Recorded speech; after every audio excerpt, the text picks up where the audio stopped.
Now, following on from this theme of near-Earth objects, I'm going to talk a little bit about the threats to our planet.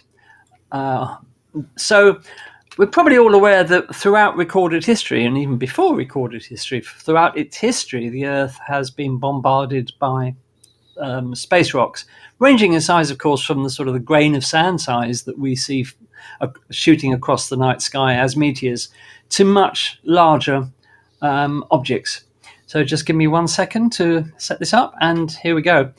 And when we talk about larger objects, there have been many famous examples of these. One of the most famous, if not the most famous, of course, is the Arizona meteor crater, formed, it is reckoned, about 8,000 years ago by a meteor that was an iron object that struck the Earth at maybe only about 50 feet across. No remnant of it has ever been found, so presumably it was vaporized in the blast.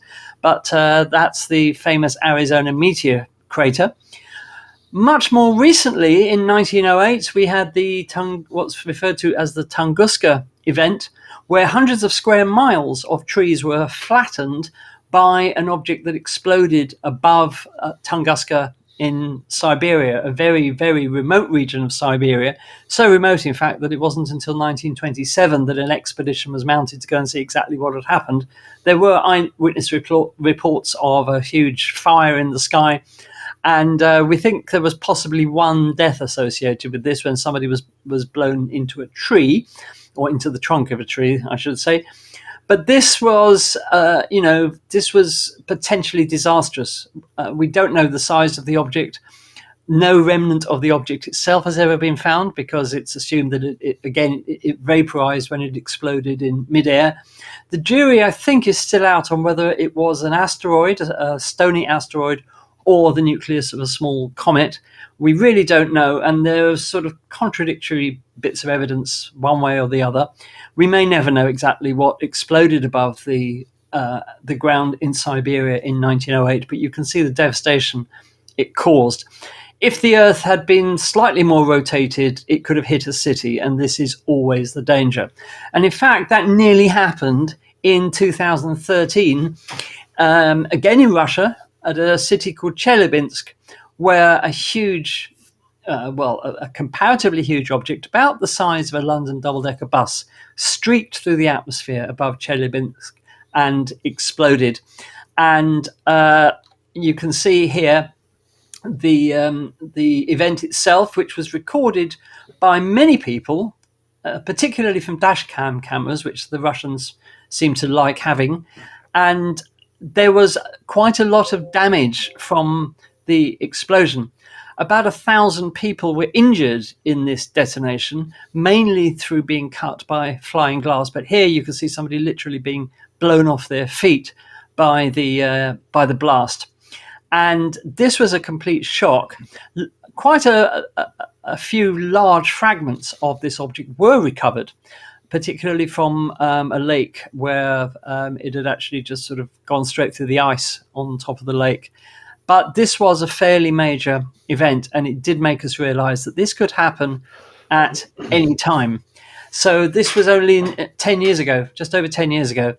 So the statistics of an event like the Tunguska event are reckoned to be can happen in about once every 100 years. But, in just about that time, we had this event in Chelyabinsk.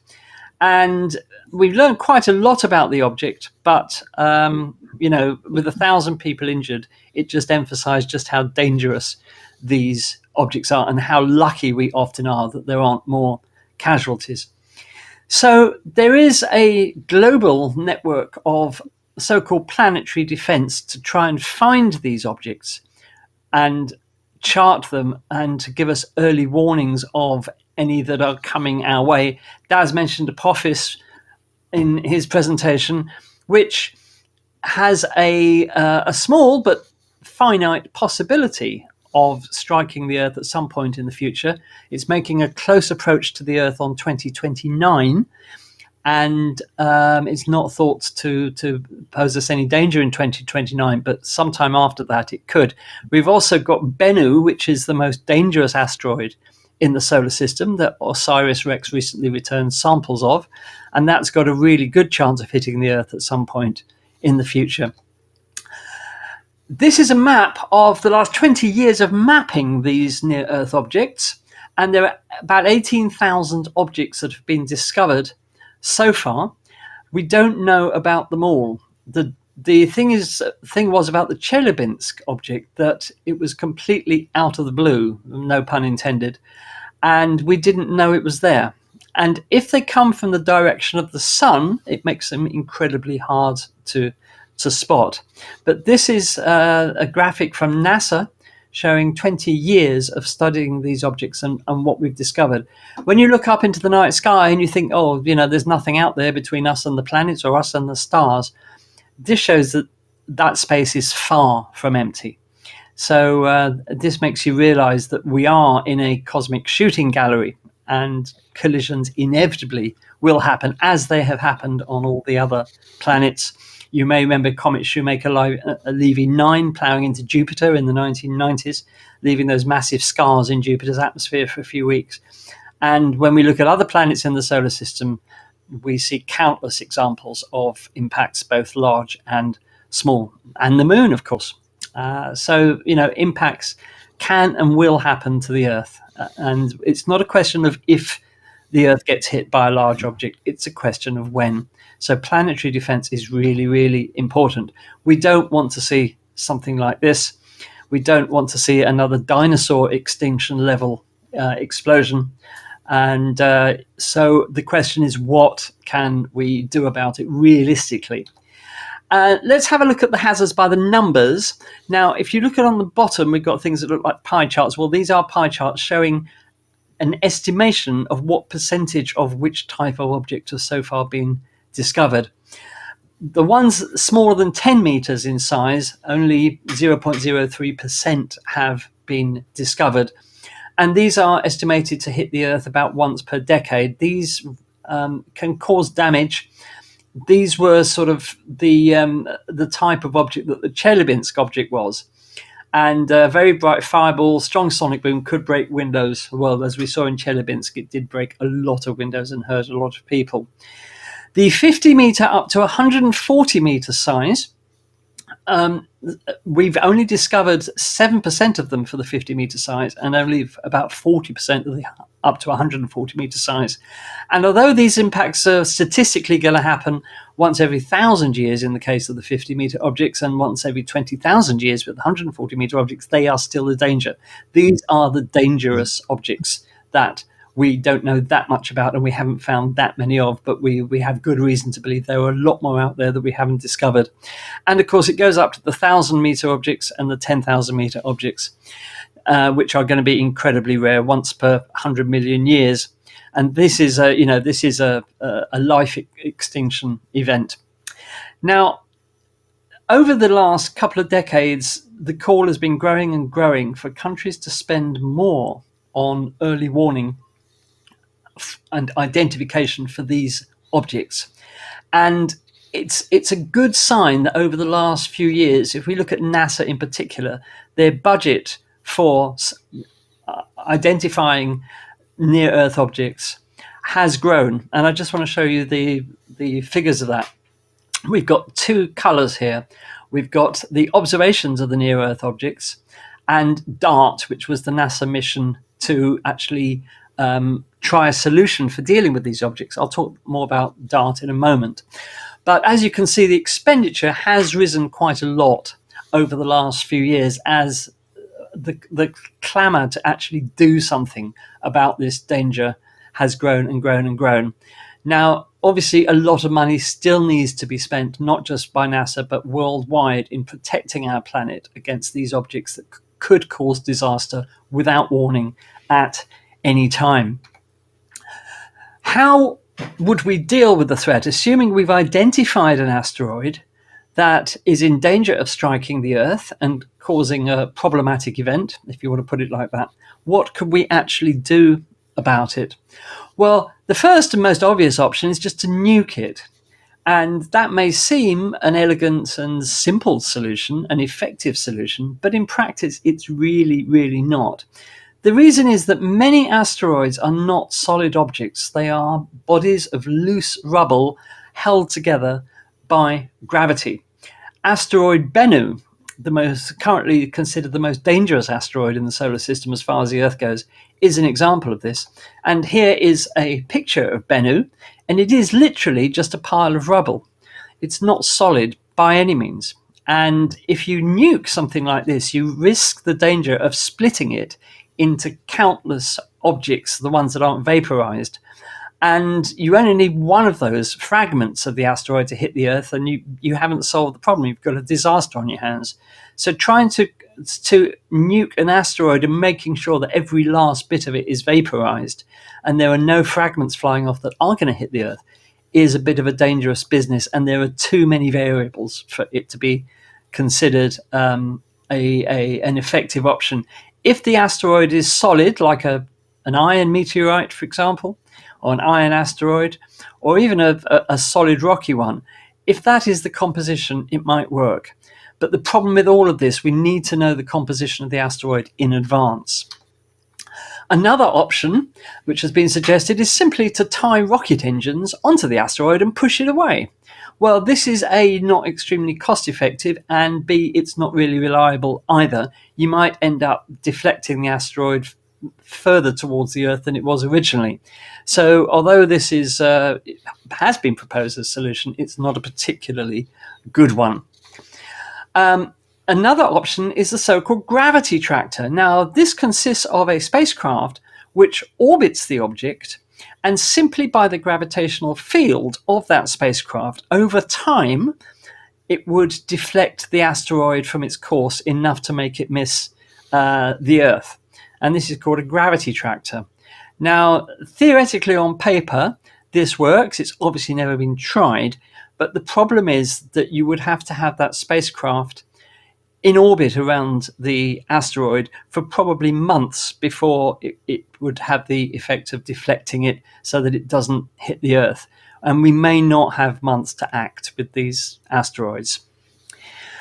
Another option, which has been suggested, which on paper works, is to spray paint the asteroid.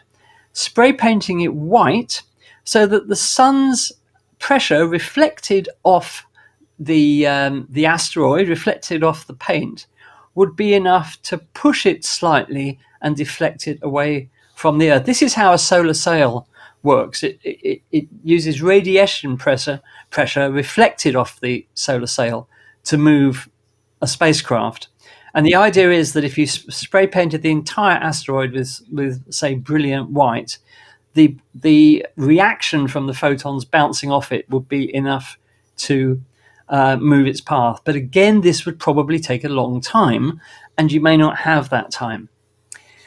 The final solution is known as a kinetic impactor. It's, apart from the nuke, it's probably the most direct solution, and that is to slam a spacecraft into the asteroid to give it a kick to push it away from its dangerous trajectory towards the Earth.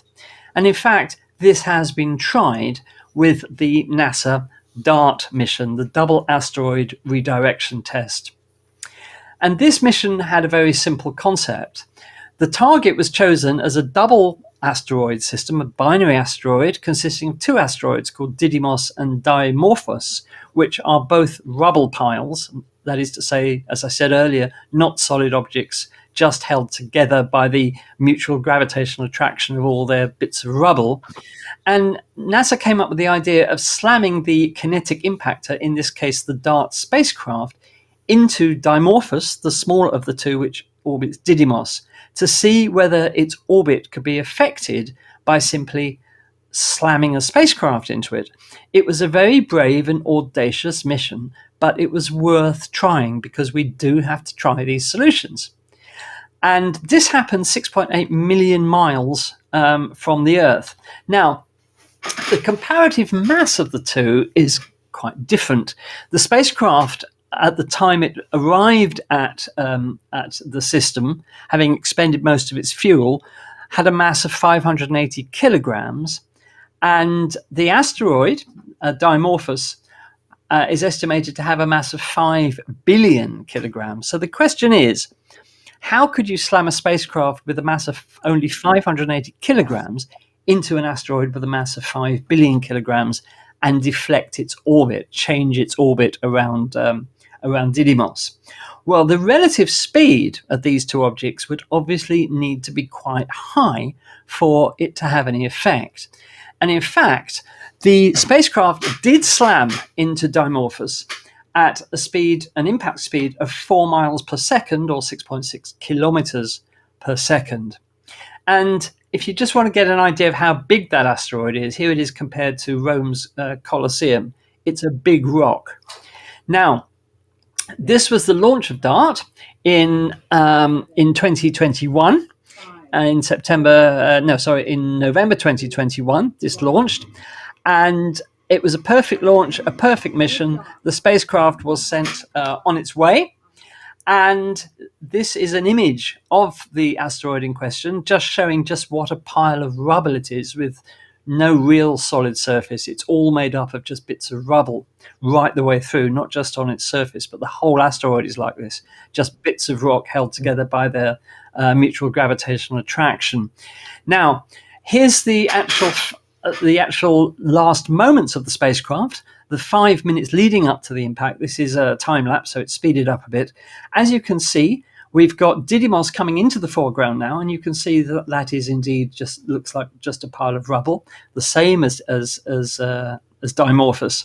We're now approaching Dimorphos at that speed of 4 miles per second, and it's quite obvious that this is a pile of rubble. And these are the last moments of the spacecraft as it slams into the asteroid. That's the last frame. The next frame was not completed because the spacecraft had died, slammed into the asteroid. And this was witnessed from the Earth, from France. And you can see this is on a loop, but you can see the impact observed from the ground and a cloud of debris flying off the asteroid. These are two images of the impact from the Hubble Space Telescope and the James Webb Space Telescope in visible light and in the infrared. Quite a spectacular detonation. In fact, much more spectacular than I think anybody had thought it would be. And did it work? Well, the answer is yes, it did. The orbit of Dimorphos was around Didymos changed. And you can see here that the blue line represents its original orbit and the yellow circle represents its new orbit. It did change quite significantly. And in fact, its orbit around Didymos was shortened by 32 minutes. More than 1,000 tons of material were thought to have been ejected in this explosion. So we have, for the first time, changed the orbit of an asteroid around its parent body. This has demonstrated that the kinetic impactor idea works.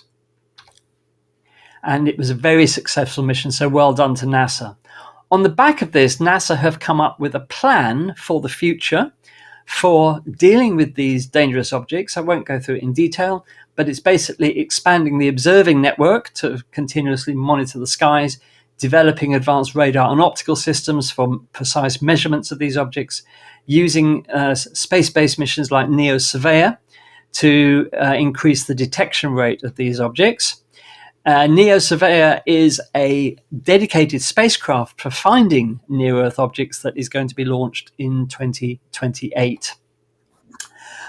Then we've got developing and testing the new technologies, using or exploring various deflection techniques, including the ones I've talked about, additional test missions to repeat the DART mission in a different way with a different asteroid, and getting countries to work together on this threat that does threaten the entire Earth, and sharing the expertise and the knowledge that organizations like NASA have gained. And preparing for those potential impacts, you need mitigation plans, you need strategies for dealing with things like mass evacuations, public education and outreach, which of course we at Space Oddities are all in favor of, and international coordination and cooperation. And the summary of all this is there are solutions which can be used to divert the trajectory of these threatening objects, but a lot really does rest on knowing about the objects in advance, knowing what they're made of, knowing what their mass is, and coming up with an appropriate strategy. There's no one solution for this problem of threatening asteroids that's going to work for every single one that threatens us, because each asteroid in its way is going to be different. So we need a range of strategies that we can apply the correct solution to a particular threat in the future. And of course, we need globally to spend a lot more money on planetary defense. So there you have it. That's Andy, can I just pop this? I did have another slide. okay. Now I know this is out of date because you can see it's, but this is boloid events, as they say, which were asteroids or meteorites that disintegrated in Earth's atmosphere, and this does include Cheslablank in it. And this just goes to show, in this period of just under 10 years, this is how many were reported.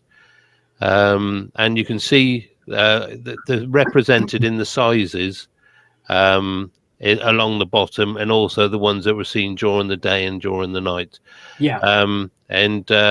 So as you can see, that was just in 10 years of these things that actually came through the Earth. And I see it's looking at that. I mean, it's almost evenly split between daytime event and nighttime event. Exactly. They're coming at us all the time. And this is what we need to know. And these have all been, luckily small enough not to cause much damage. The Tugunskas I've done it again. Tugunska event was the equivalent of 10 megatons because it was an airburst, it is thought. Like I said, as you said, they think these sort of events at 2,000 to 3,000 years, to one event every 300 years. The second largest event after Tunguska was a megaton air blast, at 1.1 megaton air blast in 1963 near Prince Edward Island between South Africa and the Antarctic. It was detected only by infrared sound sensors. However, this may not have been a meteor. Now, this is what I'm saying. The only reason we know about this event, it was detected by sensors. It wasn't actually seen. So, like I said, that image I put up of those 10 airbursts or fireballs that have been reported, that is probably just the tip of the iceberg. And the third largest was the Chelyabinsk on the 15th of February 2013. And as you said, a lot of people, that was sort of like a yield of 400 to 500 kilotons. And of course, like you said, most of the injuries were by broken glass because people saw the fireball move to the windows, and then of course the shockwave hit a bit afterwards. But this is just why we need to be aware, and why we need to try and find ways of mitigating these things. And I'd just like to pop this up from Anne, and she said, we saw a huge fireball going up the Irish Sea in 1969. It landed in Northern Ireland, partially in a field, and part went through the roof of a police storage shed. Wow. It's on display in the Mar Planetarium. Wow. So that was Anne. Thanks for that, Anne. That sparked off a whole load of new chat in the chat. So, yeah. Great. Fantastic. Thanks, Anne. I would like to have seen that. I've only seen a good few good fireballs in my time, but nothing's ever impacted, as far as I know. So, well, they all impact somewhere, but a lot of them go in the sea, of course, and we don't get to know about them. So there you are. So that's just a little thing from us tonight about planetary defense. The bottom line is the world needs to spend more money on this, and especially governments need to take the threat a lot more seriously than they do. It's not a priority for most governments for fairly obvious reasons, but we could have a disastrous event happening without warning. I mean, as regards to warnings and all that, if the governments know about it, but they don't want us to know about it, just keep an eye on the sales of hard hats. Because the government will all be buying hard hats. Right. So, and look for elections being called. Yeah, Yeah, before the event, snap elections. Yeah. So there you are. Okay, Lou, are you okay now? Yes, it looks like you're there. I think we're good. Okay. Good.